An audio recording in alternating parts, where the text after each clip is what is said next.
Welcome to the AJNR podcast. I'm Francis Deng, your host. I'm a neuroradiologist at Johns Hopkins and podcast editor for the AJNR. Today, I'm delighted to be joined by Dr. Ajay Madhavan, a neuroradiologist at the Mayo Clinic. And he's a co-author of a recent paper in the journal evaluating probabilistic brain MRI scoring systems for spontaneous intracranial hypotension, specifically their specificity in normal patients. Thank you for joining us, Ajay. I'm really glad to be here. I was hoping that you could give us an introduction at the beginning of this podcast for people who are less familiar with the entity of spontaneous intracranial hypotension and the advances in the past several years. What are the major types of CSF leaks, and what role does brain imaging play in helping us determine next steps in imaging workup such as myelography?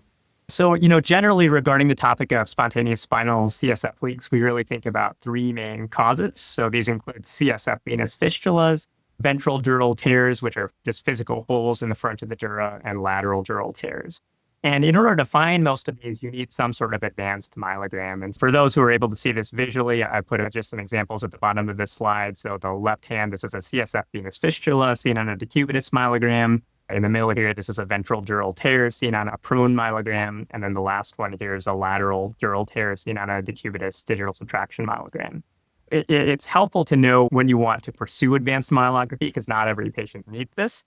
There's a lot of interest in using non-invasive imaging to determine when a patient should get an advanced myelogram. And we have historically used brain MRI primarily for that purpose. So there's various brain MRI findings, including brain sagging, dural thickening, subdural hematomas, and venous engorgement. Those are the kind of the four key things that you will see in patients with spontaneous intracranial hypotension, and that may prompt you to do a myelogram.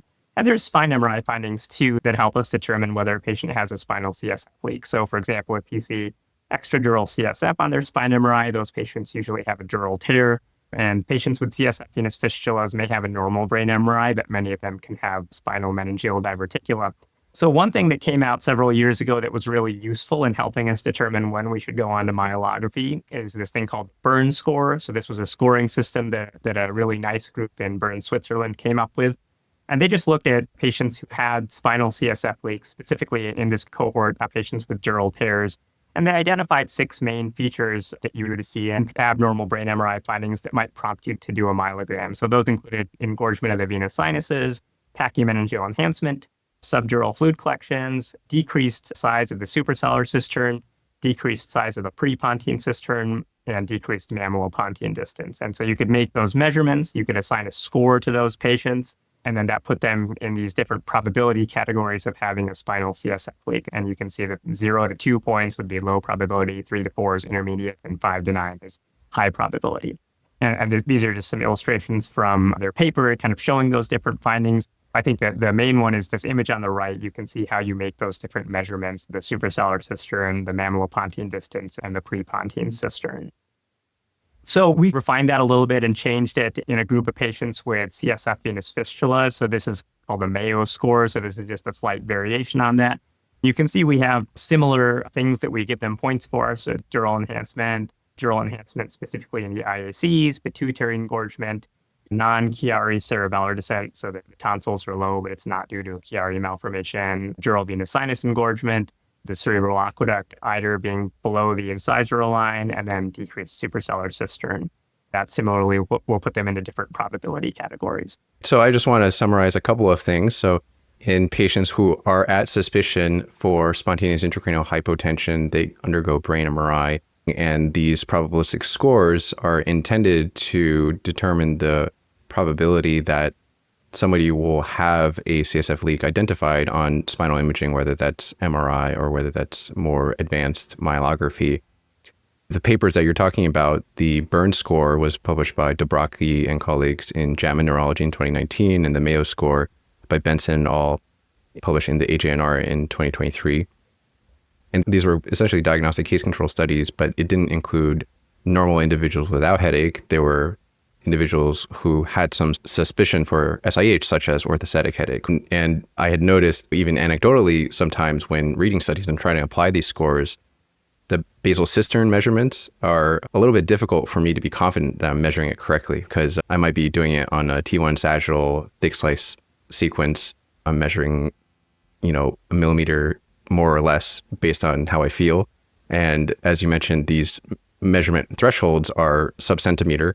And specifically, in the burn score, the suprasellar cistern is less than or equal to 4 millimeters, the prepontine cistern less than or equal to 5 millimeters, the mammalopontine distance less than or equal to 6.5 millimeters.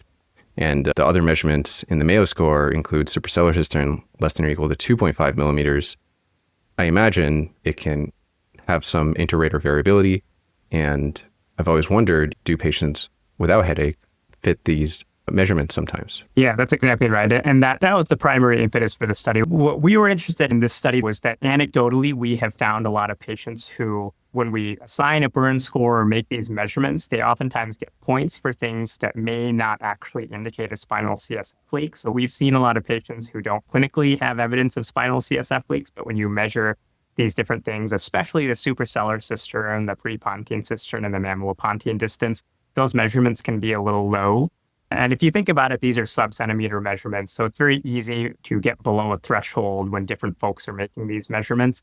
And so as a result of that, and potentially for other reasons, these patients might get points on their burn score and get categorized as potentially having a spinal CSF leak when they don't. And that was really the impetus for this study. This is just one example from our paper where you can see that those three measurements in folks who did not have a spinal CSF leak were oftentimes positive. Great. So you identify patients with epilepsy, so patients not undergoing SIH workup, and you try to apply these scoring systems on those patients. Can you give us the highlights of what you found? Yeah. So like you said, we took patients with epilepsy. So these are all folks who did not have an orthostatic headache or any other clinical evidence of a spinal CSF leak. And we ended up including about 90 MRIs in 90 different patients. And then we had 4 readers, myself included, assign a burn score and a Mayo score to them. So we made all these measurements. We looked for things like dural enhancement and the other things that you would look for to make that scoring system. And then we put them in the different probability categories. And I think that the biggest highlight of the study is that when you assign burn scores to these patients, it's relatively common, more than you would expect for a group of patients who don't have SI, that you end up putting them in the intermediate probability category. And that's usually because they get points for having a reduced suprasellar cistern, a reduced prepontine distance, or a reduced mammalopontine distance. And that's actually what we thought anecdotally too, just based on our assessment. The Mayo score didn't have as much of that just because it doesn't have the mammalopontine distance or the prepontine cistern distance. It still does have the suprasellar cistern distance, and I think that led to a couple cases of false positives, but it was a little bit less in that context. And so, essentially what we found is that if you are interpreting these studies and assigning burn scores outside of the established clinical context, that could lead to inappropriately making the diagnosis of spontaneous intracranial hypotension or suggesting that diagnosis. Yeah, great. So to highlight the actual rates here, you said in the paper, 22% of your patients were intermediate probability in the burn score, and the rest were essentially low probability. And most of those intermediate probability folks were getting points for CSF cistern measurements. That's very useful to know. And I imagine that this may be of applicability for neuroradiologists who are interpreting brain imaging, who might see that, the prepontine cistern is effaced. Oh, that really reminds me of another case I just read. Maybe this person has the same thing, but we really have to take it in the correct clinical context, right? It has to be a patient with suspicion of SIH. Right. That's definitely one big application. The other one I would say too is that a lot of these folks get referred to us for, suspected SIH. And it's really hard sometimes for clinicians to make that diagnosis because this disease oftentimes has very vague symptoms. And sometimes it's very classic. It's like a patient with a new orthostatic headache or a new cough-induced headache. And those are very, very specific clinical symptoms that many times are seen with patients with CSF leaks. But a lot of times it's something that's a little more vague because these patients can also get tinnitus, vertigo, brain fog. So a lot of times it's really tough for even a really astute clinician to make that diagnosis. And so what will often happen is that you get referred those patients and you do a brain MRI. And if you're making these measurements in those patients, it's very easy to label them as potentially having a spinal CSF leak when they probably don't. And so that's another patient population that we've come to be very careful with too. Great. So let me give you a hypothetical scenario. You're in your role as a clinical neuroradiologist, and you have a patient who is referred, and the only provided history is headache. You have no details. You don't know if it was orthostatic or not. They're just getting brain imaging for a headache. not otherwise specified, and you notice there's narrowing of the prepontine cistern, borderline narrowing of the suprasellar cistern, what do you do in that situation? How do you report it? Yeah, that's a great question. I think the first thing I'd probably do is I'd look in their charts, see who they were evaluated by, and just see if there's any clinical suspicion for a spinal CSF leak. The answer is no, and if the neurologist is really thinking, these are probably migraines, and I'm really just getting this to exclude anything big, I'm probably not even going to report those measurements. I might make them and look at it myself, but if there's no dural enhancement, if there's no venous engorgement, if there are no spontaneous subdurals, it's pretty unlikely I'm going to even use a template and report the burn score or even make a mention of those measurements. Now, conversely, if I look into it and they're seen by a neurologist who sees a lot of these folks and is really worried about a spinal CSF leak for whatever reason, then I'm a little bit more likely to mention it and just bring it to their attention. So that's kind of how I approach it. I think it's just really important to use the clinical context. On the issue of inter-rater variability, do you think that if you measured it one way, you would come out with a clinically different probability than if one of your co-authors measured it? Yeah, that can definitely happen. And we did observe that in some cases. So that part is really tough. I think that's one potential reason that the alternative, that Mayo score, can help. At the same time, I don't want to necessarily dismiss measurements, because I've also had cases where making those subtle measurements is like the only thing you see patient with a spinal CSF leak. So that's really hard. I mean, I think a lot of this comes down to just experience. If you have a group that reads a lot of these cases, you can get a little bit more reliability. One thing that can help too is if it's something that your practice is really interested in, it really helps to have multidisciplinary conferences, or even just within radiology, having the radiologists sit down, get together, and do a few of these measurements and make sure everyone's kind of doing them the same way in the same location. Because otherwise, like you mentioned, it can be really hard and you get differences in opinions and measurements. So say in another hypothetical situation, a neurologist refers this patient with high suspicion of SIH due to orthostatic headache and constellation of other symptoms. Do you provide a burn score or Mayo score in your radiology report?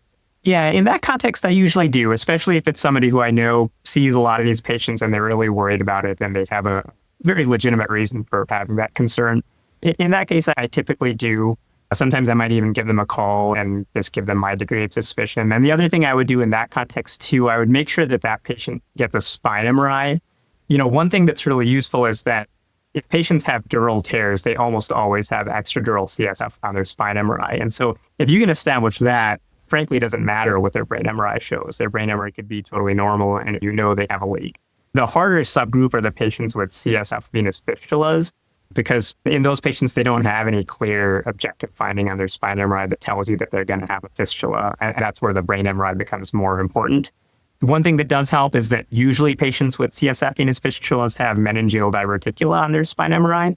And so regardless of the type of leak you're dealing with, it often helps to get a spine MRI if you're really worried about it. And so in that case, if I see that the neurologist is really worried and I'm maybe not so sure, or I'm making these measurements and having to look for, subtle changes in these basal cistern measurements, then I would give them a call and recommend that, a spine MRI typically. It seems people are using the result of these probabilistic scoring systems to help determine whether someone needs myelography or not. Do you use it in that manner as a decision-making point, or the referring neurologists or headache specialists, are they using it as a decision-making point as to whether someone needs to undergo additional advanced imaging? Yeah, I think they certainly do. And I do too. And obviously, the higher the score, the more likely you are to pursue myelography.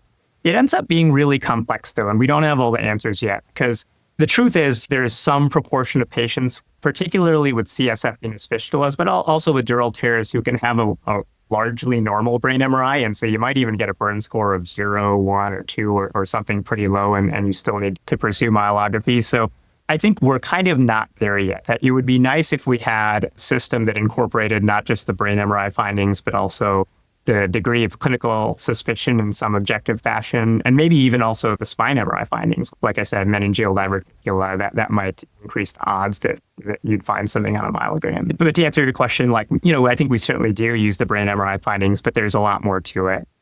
Great, perfect. So the last question is, can you give us a take-home points for the audience and how you think these findings of your research will help influence practice? Yeah, that's a great question. I think that the take-home summary for people in practice is that we have these really great scoring systems for assessing patients with suspected spinal CSF leaks, but there are a few caveats. So one is that they should only be used in the correct clinical context. So if there's really no suspicion clinically for a spinal CSF leak, I would avoid using them unless there's good reason to suggest the diagnosis back to the clinician.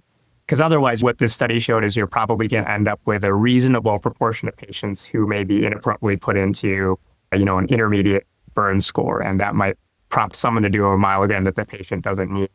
So that's one thing. But the other side of the coin is that, as I said a few times, like that, there are patients who can have a normal brain MRI and still have a spinal CSF leak. So, and that's probably the even harder population. And I think what really helps there is just having good communication with your clinical colleagues. So you really know when a patient with a normal brain MRI should undergo myelography. So I don't want people to look at this study and say, those scoring systems aren't that useful, or, I should report these as normal, even if there are subtle changes. I do think in some patients, it's important to still report them, but you just have to be a little bit careful, and you have to have a lot of communication with the urologist. And I think for researchers who are looking to improve this even more, finding some sort of system that incorporates the degree of clinical suspicion and the spine MRI findings, it would be a really nice, great next step. Perfect. Yeah, that makes a lot of sense. This is a really challenging diagnosis, and clinical context is a really important factor in there that's not a part of these imaging-based scoring systems. So thank you so much, AJ, for joining us today on the podcast and advancing our understanding of MRI scoring in SIH. To listeners, you can find the publication in the AJNR September issue by Crystal Kang, Ajay Madhavan, and colleagues at the Mayo Clinic. Until next time, thanks for listening.